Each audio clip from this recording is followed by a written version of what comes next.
VEDA, Day 30. Hey guys! So I thought I would start out today's video with a story that my sister told me. True story from her work. And it made me really smile. She told me this yesterday and I wanted to share it with you. So yesterday, my sister's section of the office had a meeting.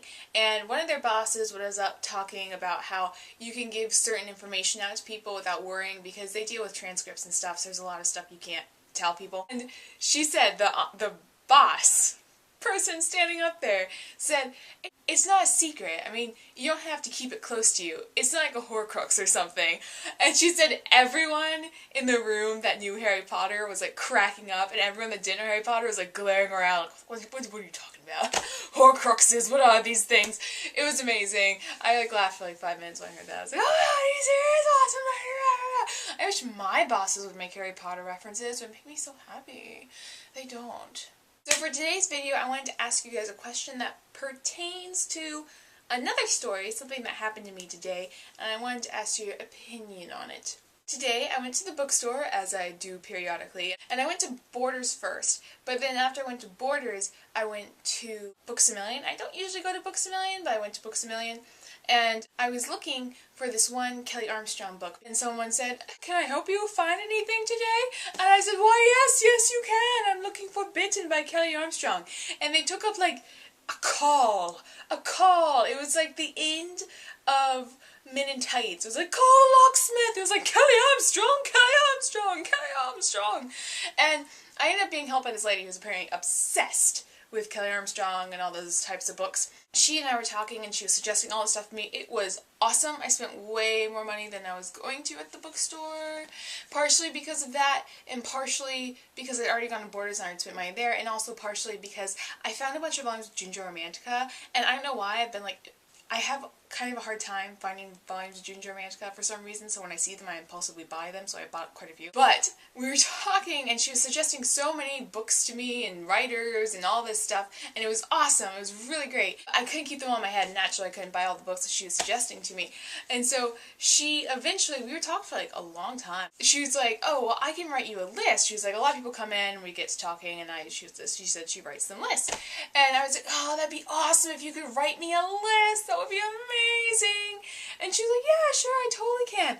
And then someone called her, and then she got up and she said, oh, they're closing my register. And I was like, oh. And I stood up and I was like, thank you so much for your help today. And she's like, no problem. And she walked away.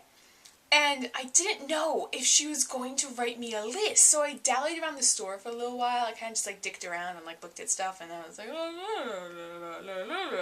pretending that I was actually doing something when I was like, I already have all my purchases and I can go, because I didn't know if she was going to be making me a list, and I didn't want her to come out and then me not be there.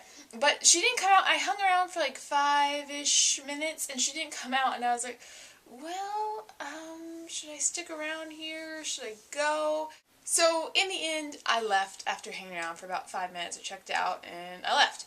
And then I just kept thinking, like, what if she, as soon as I left, came out with that list of books that she was so nice to write for me, and I was a terrible person, and I left, and she was so kind, and spent all that time suggesting books to me, and I was just all rude, and I just bought my stuff and left, and it was really bugging me. And I asked my mom, I was like, Mom, what do you think about this? And she's like, oh, it's probably nothing. Like, even if she wrote it, she probably wasn't thinking of it. But it's been really, really bugging me. And my mom was like, oh, if it's bugging you so much, why don't you call up Books A Million and be like, hey, is so-and-so there? But that would be creepy, right? Because what if she didn't write me a list? Then I would just be like, why is this creepy person calling me? And I would just be like, didn't our conversation mean anything to you?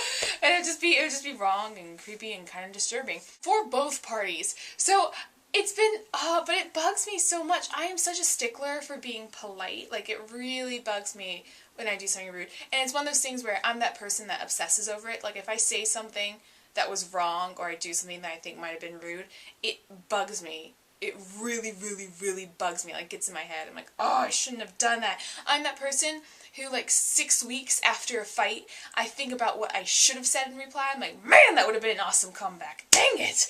I'm that person. It, like, ruminates, like, goes around my brain. And then I forget about it entirely. Like, usually give me a night, but sometimes they'll be like, give me like a week, and I'll be like, go, and I'll be like, what were we talking about? That didn't happen, what? It's because I have too many stories in my brain from reading so much, I can't retain memories for a long time.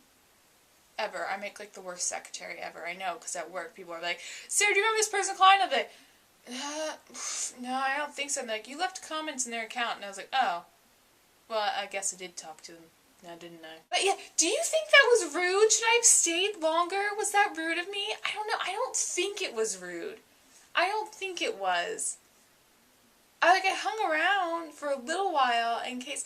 See, I'm overthinking it. I know someone's going to leave a comment and be like, really, Sarah? You're being ridiculous. You're overthinking this so much. But it's just things like that always really bug me. But it'd be weird to just hang around a bookstore and be like... But... see, I'm such a stickler for politeness. I'm like, oh, I hope I didn't do that because that'd be really rude. Because if someone went through the trouble of writing you a list of suggestions after they talked to you about all of them and you're just too stupid to remember them all after she tells them all to you already, then you should accept that list and be very grateful because it's very nice. I'm silly. I'm silly. Silly Sarah. Silly Sarah. But yeah, that's what was on my mind today. That... and the fact that I bought 2 bagfuls of clothes today. These are part of it. Oh my god. I never go. This was the weirdest. This was no transition. I never buy clothes. It was really bizarre. I went to a store that I kind of like. I don't usually go clothes shopping at all anyway. But I went there and I got 2 bags. These are 2 bags. Oh my god, that never happens. If I go shopping at a store, I am lucky if I come out with 1 item in a bag. That's it. I never buy stuff. Seriously, I was looking at it, I was like, oh my gosh, this is like, these aren't even cosplay outfits. These are like legit clothes. I can't believe it. I'm very excited. I was very proud of myself. And then I went and bought double the amount of books than I usually buy. I don't think the universe is okay with me buying more clothing than manga or novels. It's like, no, I'm not feeling that. We need to level this out here. Another, hardly a transition there. VEDA is over now, and what I really need to do is figure out a good posting schedule. See, the VEDA has been very tiring for me, but at the same time, it's been really nice because I've known every day I'm going to be posting a video. Now I need to figure out a schedule for Manga's Boyfriend channel and this channel. And so yeah, if you have any particular day of the week you would like to see this mug, here or on my other channel, please let me know. I hope you guys enjoyed VEDA. I hope this video wasn't too weird or boring for you or anything like that. I go out with a whisper rather than a bang. But anyway, I don't need to go out with a bang. This isn't my last video anyway. So, well, it's my last video of VEDA, but you know what I mean. It's like not my last video ever. Hope you guys enjoyed VEDA. I don't know if I'll do it next year because it's so tiring. I probably will. I'll probably forget and be like, VEDA was amazing! Does VEDA again? And I'll be like, what? I'm so tired. I'm dying. Oh, sleep? No. Film a video. Edit. That's basically what it was like. Yep. So yeah, that was VEDA's over. It's weird. I don't know. I think I'll miss it. I will. Will you miss VEDA? Will you miss seeing me every day? No, you cry and make you so sad. Because so beautiful. So much beauty. Very gorgeous. Very pretty girl. I don't know what accent that's supposed to be. I think it changed into something else. I feel like Liz Lemon when she starts going into an Irish accent when she's supposed to be doing Jamaican. that episode made me giggle. Anyway, so I hope you all have a lovely day. I will see you all later. Bye.